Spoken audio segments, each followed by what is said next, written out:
दोस्तों, आज का वीडियो आपके लिए बहुत ही महत्वपूर्ण है।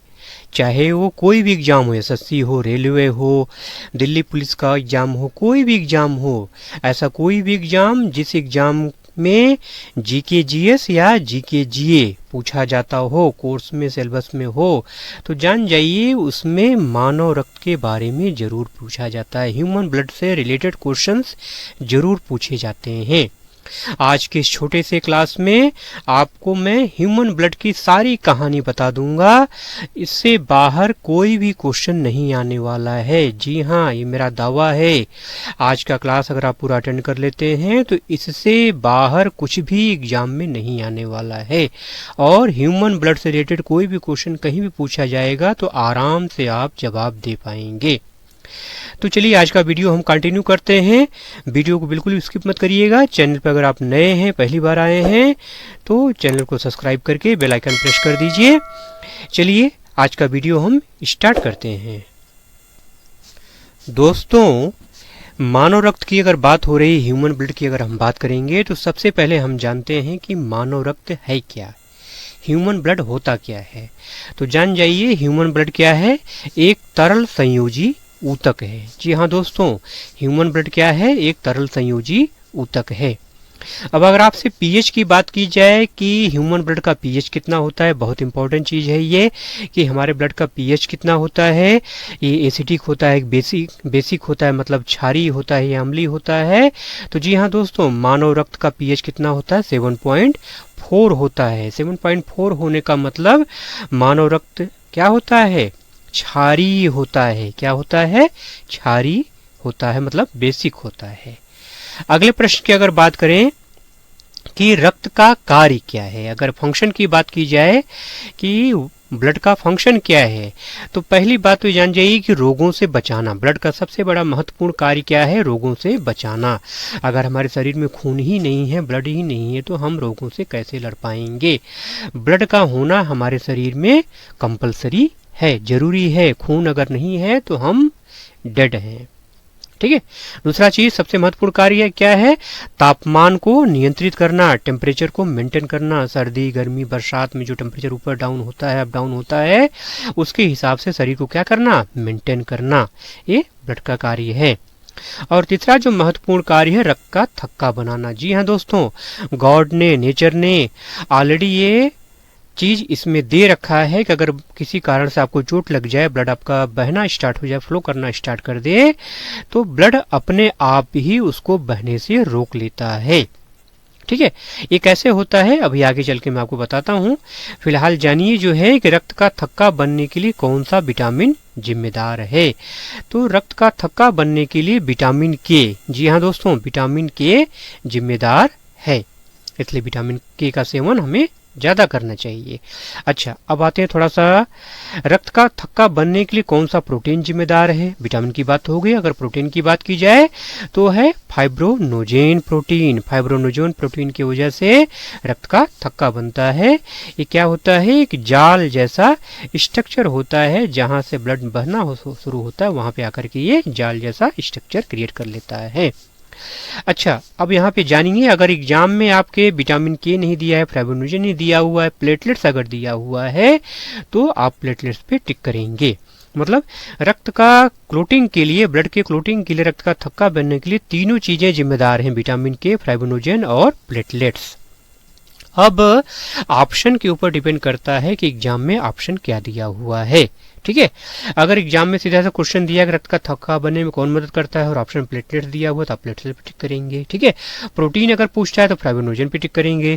कि विटामिन की अगर बात करता है तो विटामिन के पर आप टिक करेंगे। अगला चलिए आगे अब थोड़ा डीप में चलते हैं। रक्त के टाइप की बात करते हैं कि रक्त कितने प्रकार का होता है, ब्लड कितने प्रकार का होता है। देखिए, रक्त और रुधिर में कंफ्यूज मत हो जाइएगा। रक्त एक अलग चीज है। ठीक है। रक्त कंबाइंडली जो है, संयुक्त रूप से दो प्रकार का होता है। कौन कौन सा, प्लाज्मा और रुधिर। प्लाज्मा और रुधिर। ठीक है। अब रुधिर और रक्त को एक जैसा आप मत समझ लीजिएगा। प्लाज्मा और रुधिर दो चीजें हैं। रक्त दो प्रकार का होता है। पहला क्या है, प्लाज्मा, दूसरा क्या है, रुधिर। चलिए पहले हम प्लाज्मा के बारे में जानते हैं। प्लाज्मा क्या है, प्लाज्मा करता क्या है।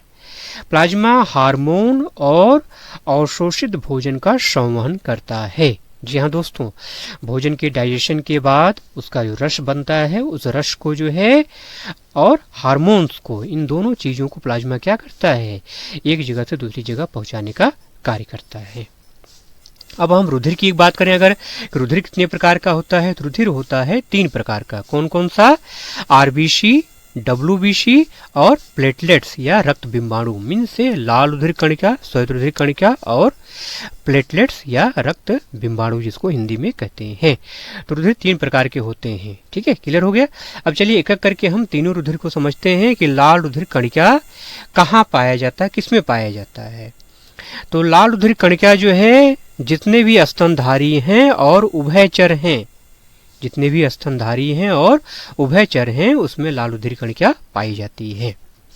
अब अगर बात करें लाल रुधिर कणिका का निर्माण कहाँ होता है, रक्त का निर्माण कहाँ होता है। देखिए मैंने यहाँ पे शब्द लिया है रक्त, रुधिर नहीं लिया है, लाल रुधिर कणिका नहीं।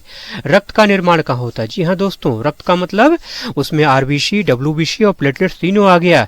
तो रक्त का निर्माण कहाँ होता है? अस्थि मज्जा में होता है। अगर आपसे कोई पूछे कि लाल रुधिर कणिका का निर्माण कहाँ होता है तो आप क्या कहेंगे? अस्थि मज्जा।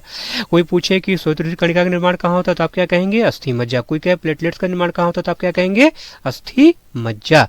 मीन्स रक्त का निर्माण कहाँ होता है? अस्थि मज्जा में होता है।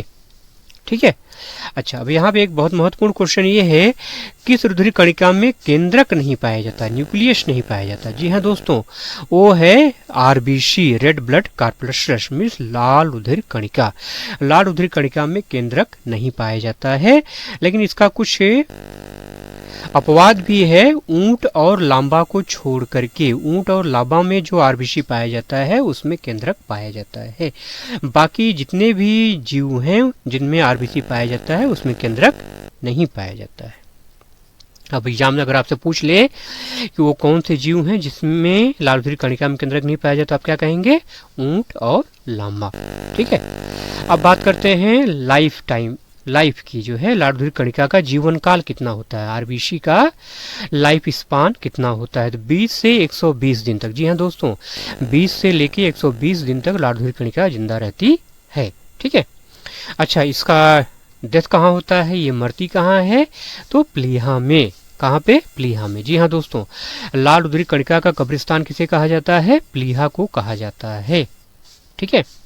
अब बात करते हैं लाल रुधिर कणिका का कार्य क्या है, इसका फंक्शन क्या है।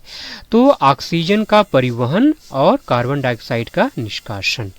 मीन से जो ऑक्सीजन हम बाहर से लेते हैं उस ऑक्सीजन को शरीर के अलग अलग हिस्सों में पहुंचाना, ये आरबीसी का कार्य है।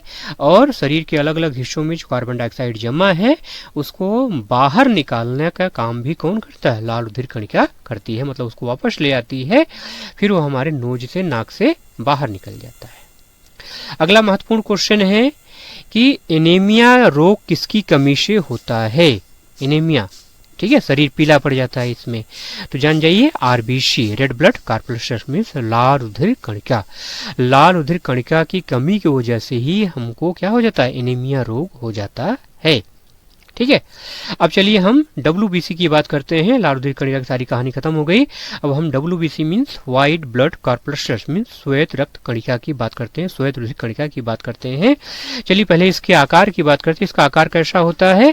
इसका आकार होता है अमीबा के जैसा, एक कोष की, अमीबा के जैसा एक कोष की। अब इसके अगर जीवन काल की बात करें तो 2 से 4 दिन तक, मात्र 2 से 4 दिन तक ही श्वेत रुधिर कणिका जिंदा रहती है।